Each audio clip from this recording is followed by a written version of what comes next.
This is it. This is the last level in the game, man. Xerox layer, here we go. We can also, pretty much, you know, count the game as done at this point. I've got everything in the game. I love doing that. I love that I figured this out last time I played it. But, this is it. This is the final thing in the game. We never thought you'd get this far. Your final encounter with Zarok awaits beyond this point. He has surrounded himself with his unnatural bodyguards, but you may yet even the odds by calling upon the lost souls collected within your chalice. Place the chalice on the shield at the heart of the arena. Good luck, Sir Daniel Fortesque. Mm-hmm. Damn right. So, let's go ahead and do... yeah, we ended the game with about 700 gold. That's pretty cool. Should I do this just for the shits and gigs? I'll show you this. So, if we do this, it turns gold, and you can see it just starts counting down by the second. That's why I was like, you don't need it. So, alright, so first things first, let's go ahead and equip the golden shield.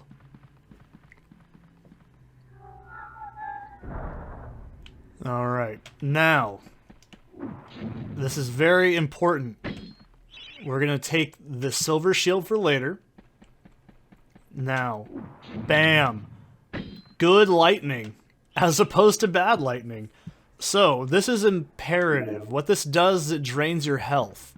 Now, we've played the game correctly. We have every single item in the entire game, including some chicken drumsticks. Still.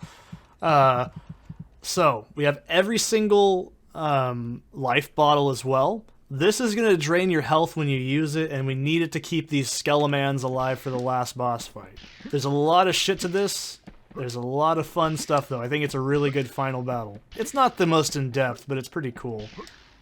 Wait a minute, I thought there was a fucking Healy pool. Oh well. There was last time I played. It's not important. There should be, but oh well, I don't care.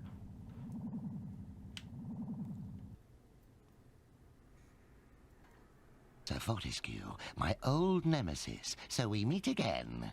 I see that a century spent as worm food has done nothing to diminish your naive obsession with the freedom of Gallowmere.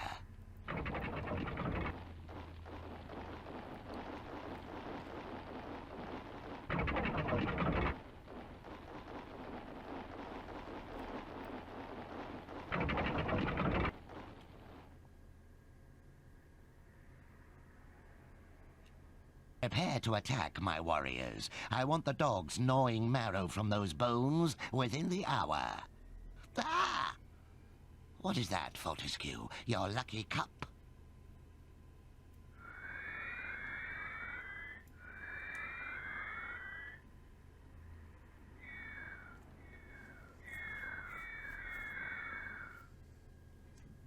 For the honor of Gallowmere! Alright, so just tap X when you see these guys change color. You can hold it down and you'll also keep charging more health into them. This is pretty easy. This is why I'm like, you want to take as many of the life bottles in the game as possible. If you fuck this up, they die, and you die, and you can't finish the game. So it is possible to dead game. It's not... I've never had it happen. But the first time I played the game, I didn't find everything, so it was a pretty brutal fight. But you can't actually help these guys other than just healing them. So this is why I was going to say, and you're probably like, oh no, is this going to make the fight harder? No, it makes... you get health back for each one of these guys that survives the fight, too. So this is also pretty crucial. This is why I said, you want to get as much life as you can in the game and go into every level pretty much prepared. And yes, every weapon we've collected is going to be useful at this point. So, this is why I say I actually really love that everything you've been doing in the game has built up on these mechanics. This is why I say Josh Strife is a fucking idiot, because the game is mechanically, like, it does everything it needs to do. So, I don't know what to tell you, man. The game is pretty much perfect in my mind. It's as good as it gets. It's not the best game ever made, but it's good. You know what I mean? It's not like flawless, but holy shit, you know what I mean? Yay, I want to jump too. This battle is ours! We are free from the tyranny of Zarok! So yes, they drop little energy vials. Be quick on that shit too, because they move, so you want to be right next to your boys so you get all your health back. Not too bad. I think this is the coolest part of the fight. It actually okay, I'm gonna tell you something before we keep going. You know why this is so fucking cool as a mechanic? Not because, you know, it's like rewarding you for, you know, playing exploration-wise, and it's rewarding you for... Oh, excuse me, let me get readjusted. This is rewarding not just to the player, but also to Dan as a character, because he's a selfish asshole at the start of the game. I like the idea that he sacrifices his life to keep other things alive, to keep, you know, the battle going and actually take his shit seriously. This is a really subtle thing about the game that I think is understated. It's really, maybe I'm looking too deep into it, but he sacrifices his life for the benefit of others. I like that. That is a cool little thing. Like, that is neato, okay? That is awesome. I could be, like I said, looking too deep into it, but it is pretty damn cool if you ask me. So, I think that's pretty nifty. You always were fortunate in battle, Fortesque. Let us see how you fare against my champion, the late Lord Cardok. He eats people like you as calcium supplement. And yeah, this is the guy that Canny Tim actually killed in the with his crossbow. Nice little foreshadow in that part too. I love that. It circles back. It's so neat. So go ahead and equip the lightning. Don't try to attack him just yet. You can see that he just pushes you back. Wait till that goes down, and then just zap the shit out of him. Just hold the lightning down. And I want to make sure I'm not wasting it, because I don't want to have to fucking rely on melee for the end of this fight. Not this fight, but the one against Zarok. So Zarok is pretty tanky, and you can kill him with melee. I actually did try it out of curiosity, but I don't recommend doing it. Cardok's pretty easy though. This shield doesn't hurt you either. I'm just doing this so I can tell when to attack him. And you're probably like, this looks really slow. It kind of is, but you know, it's not a big deal. And the lightning is not very accurate. This is why I said save this, because this actually saves you a lot of ammunition for the final fights. It's not necessary, but I'd suggest doing it. But Cardok isn't hard. It's pretty easy. He looks like one of the Barrows brothers. He looks like Torag, kind of. Maybe that's just me. Everything's RuneScape in my mind. I'm so sorry. My brain is just filled with useless RuneScape information. So when he does this bullshit attack, don't go near him. It's a bad idea. And he lights you on fire, if I remember correctly, too. So...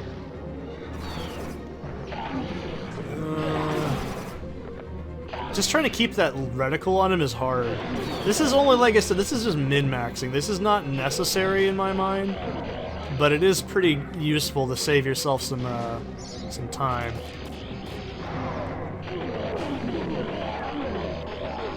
He isn't a terribly designed enemy either. He actually looks pretty cool. I mean, fuck, dude, if I had an action figure of that, I'd say, oh, hell yeah, man, that's rad.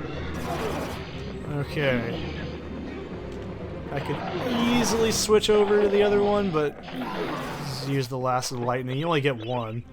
So we're going to use the flaming longbow for this, for a very specific reason. It does damage over time, and I want to kill Zarok as quickly as possible, because he can be a real pain in the ass. You know, he also looks like the Serpent Riders, or sorry, Death from Hexen 2. Okay. Right then, that's it. I've just about had enough of your meddling.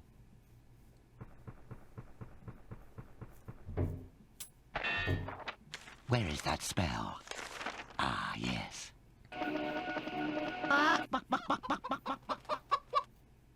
No, not that spell.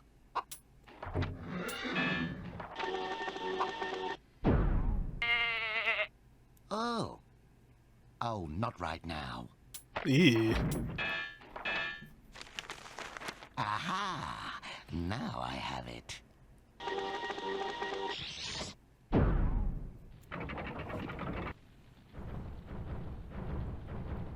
Interior crocodile alligator. I drive a Chevrolet movie theater. All I think of. None shall defeat the mighty Zarok.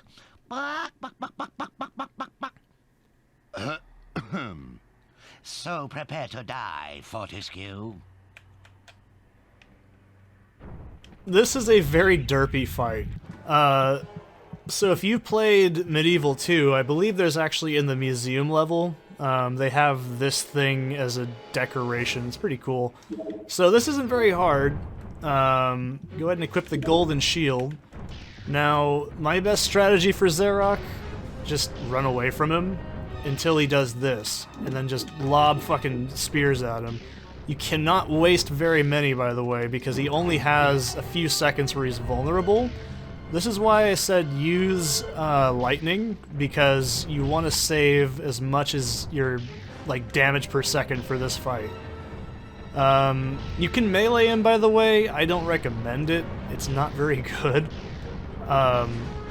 There really isn't a whole lot to this fight. He only has like 3 attacks. So I guess I'll say this now, because after the cutscene I guess I can end it, and the credits and all that. But yeah, I think MediEvil is a great game. I think it's, like I said, pretty much, it's not perfect, but it has so much heart. It has a lot of charm. It has so much love put into it. And even though it's not the hardest game, it's not the easiest game, it's not the most, you know, polished game ever made, it's nostalgic for a reason. There's a reason this game is remembered pretty fondly by most people like me. Not just because of the demo, but because the game is actually good. I don't think that it needed a sequel personally, but you know, that's just the way things are. It makes money, therefore we'll make more. Maybe someday I'll actually buy the sequel, but it's still like 40 to 80 bucks. It's just like, I don't really, you know, I spend my money on like the cat mainly because of his diabetes. His insulin's 110, and then his food's about 80 per month. So I really don't spend that much money anymore. And, oh shit, that was a dumb move. I really don't think it's necessary to buy the sequel, but maybe if I have some extra money after taxes this year, it is actually January after all, you know, maybe I'll buy it. I don't, you know, believe in downloading ROMs and shit. This is the real game I've been playing the whole time. So, but you know, I still can't say, it's pretty expensive to track down this game, at least in physical copy. Your best bet's probably PlayStation Network. I think they still have it on there. I think they also have the sequel too. Don't get the remaster, just get the original. I don't believe in remasters ever being necessary, because it isn't a remaster, I should say. It's actually a remake. So, and from what I understand, there's actually been 2 different remakes of this game, and pretty much neither one have been particularly good. So, in my opinion, just get the PSN version. It's also probably cheaper. Unless they take it off the store, then do what you will, right? Wink, wink, nudge, nudge. But, you know, in my opinion, I think MediEvil as a game is solid. It didn't need a sequel, but I get why they made a sequel. There's just something about it, you know? It's a combination of the nostalgia, the art, the music, the enemy designs, the fucking little dumb bits of dry British humor that I appreciate. I think it's a perfect game for me personally, but I know it's not a perfect game, like, mechanically at all. So, I get it. You know, if you don't like it, that's your own thing. But I still think Josh Strife's review of it does not dictate anything. Plus, he basically just used the same exact text as, oh, what's his name? He uses the same exact titling. Was it as good as... Oh, The Salt Factory. The Salt Factory is a good review channel. Go watch his shit. If you see it, was it as good as I remember, double check to make sure it says The Salt Factory and not Josh Strife, because his videos are shit. So, I don't know what to tell you. But yeah, by the way, don't go and fucking flame his videos because I talk shit about him either. That's just not my intention.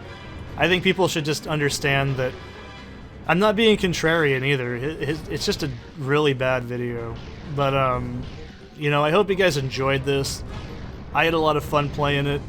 I have a lot of games planned, but I'm working constantly on other things outside of this too. And, you know, I am working on, like, you know, a short film and an eventual new OST for that.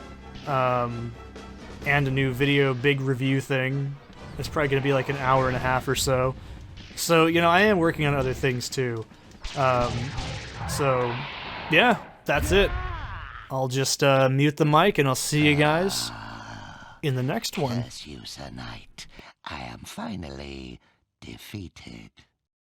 Yet if I am to fail, then all shall perish. You are doomed, Fortesque. You will never leave this domain.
Oh.